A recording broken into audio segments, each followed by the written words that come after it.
ସାହିରେ 18 ତାରିଖ ଠାରୁ ଆରମ୍ଭ ହୋଇଥିବା 19ତମ ବାର୍ଷିକ ଅଷ୍ଟପ୍ରହରୀ ନାମ ଯଜ୍ଞ 20 ତାରିଖରେ ଉଦ୍ଯାପିତ ହୋଇଯାଇଛି। ଏହି ଉପଲକ୍ଷେ ବିଭିନ୍ନ ଦିନରେ ଅଧିବାସ ପୂଜା, 14 ନାମ ମଣ୍ଡଳୀଙ୍କ ଦ୍ୱାରା ସଂକୀର୍ତ୍ତନ ପରିବେଷଣ ଏବଂ ଶେଷ ଦିନରେ ନଗର କୀର୍ତ୍ତନ ସହ ଭକ୍ତମାନଙ୍କ ପାଇଁ ପ୍ରସାଦ ସେବନ ବ୍ୟବସ୍ଥା କରାଯାଇଥିଲା। ଏହି ଅବସରରେ କଟକ ଜିଲ୍ଲାର ବାଣେଶ୍ୱର ପଦାମାଳର ଗାୟିକା ଗଙ୍ଗା ଦେବୀ ଏବଂ କଟକ, ନରସିଂହପୁର, ଓଡ଼ିଆର ଗାୟିକା ଅଞ୍ଜନା ଦେବୀଙ୍କ ଦ୍ୱାରା ବୈଠକ କାର୍ଯ୍ୟକ୍ରମ ପରିବେଷିତ ହୋଇଥିଲା।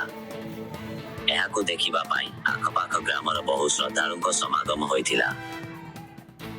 ସମାଜସେବୀ ରାମଚନ୍ଦ୍ର ପାତ୍ର ଓ ପୌର ଅଧ୍ୟକ୍ଷା ଶ୍ରୀମତୀ ଜୟନ୍ତୀ ପାତ୍ରଙ୍କ ସହିତ ଅଷ୍ଟପ୍ରହରୀ କମିଟିର କର୍ମକର୍ତ୍ତାଙ୍କ ସହଯୋଗରେ କମିଟିର ଉଦ୍ୟୋକ୍ତା କୈଳାସ ଚନ୍ଦ୍ର ସାହୁ, ଗ୍ରାମ ସଭାପତି ଶ୍ରୀ ଚନ୍ଦନ ମହାନ୍ତି, ସରପଞ୍ଚ ସୁଭାଷ ଚନ୍ଦ୍ର ନାୟକ, ସମ୍ପାଦକ ପୁରୁଷୋତ୍ତମ ଦାସ, ବିଚିତ୍ରାନନ୍ଦ ଦାସ, ପ୍ରମୋଦ କୁମାର ପଣ୍ଡା, ଗିରିଶ ଦାସ, ଦୁର୍ଯ୍ୟୋଧନ ସାହୁ, ପାଣ୍ଡବ ସାହୁ ପ୍ରମୁଖ ଉପସ୍ଥିତ ରହି ଶୃଙ୍ଖଳାବଦ୍ଧ ଭାବରେ ଏହି ଅଷ୍ଟପ୍ରହରୀ ନାମ ଯଜ୍ଞକୁ ସମାପନ କରିଥିଲେ।